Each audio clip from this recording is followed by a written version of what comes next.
Let me tell you a story that happened not long ago in a quiet Midwest town in the United States. It wasn't my story, but that of a rideshare driver named Tommy Ray, a 62-year-old retiree who'd taken up night driving to keep his bills paid. With his pension barely enough to cover groceries and utilities, Tommy, once a truck dispatcher, found solace behind the wheel of his midnight blue Toyota Camry, moonlighting for a rideshare app. Tommy was a creature of habit.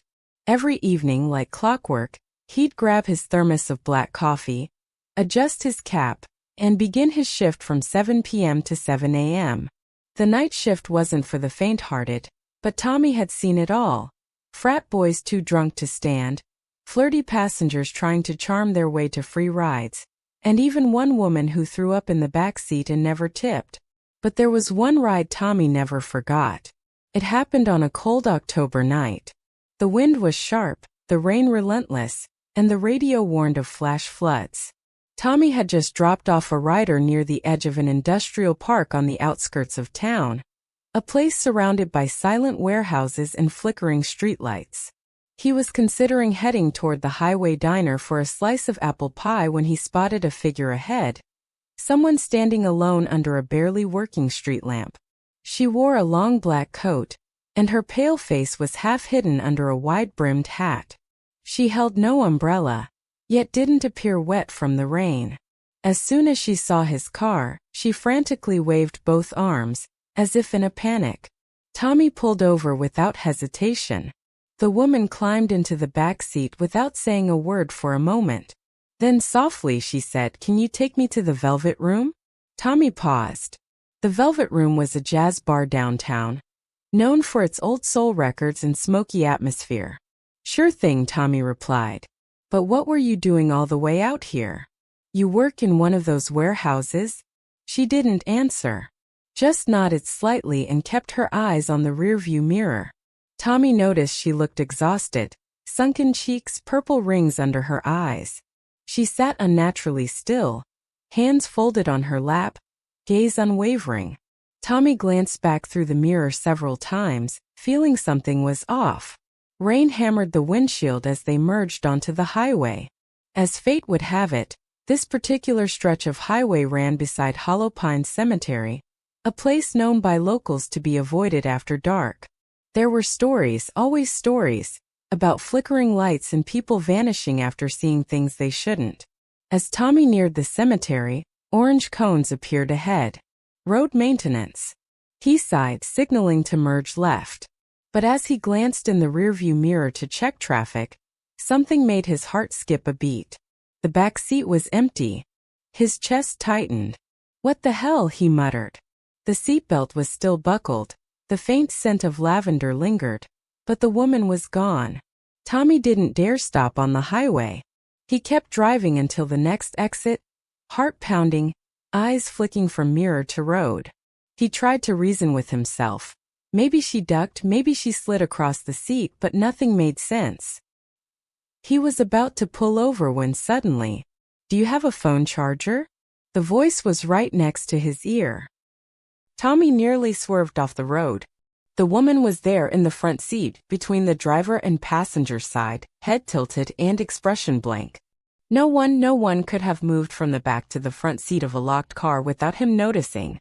Instinctively, in panic, Tommy shouted, "Jesus!" and slammed on the brakes. The car skidded slightly as he turned the wheel. Then, without thinking, he elbowed the figure beside him in the face.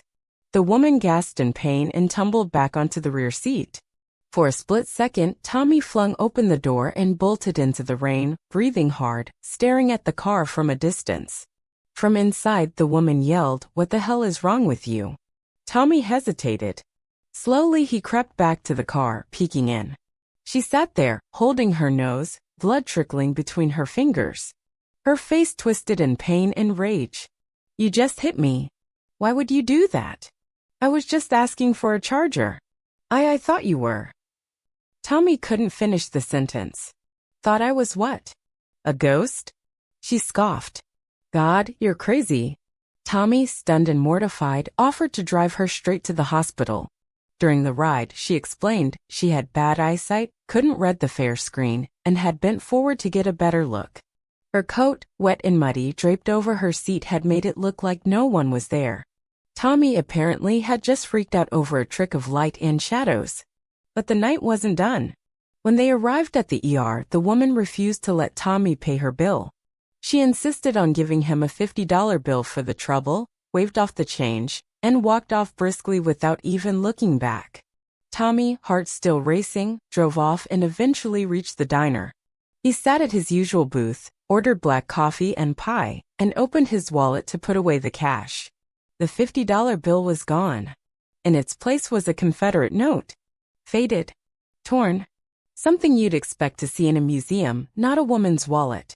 Tommy's hands trembled as he held the brittle paper. This can't be right.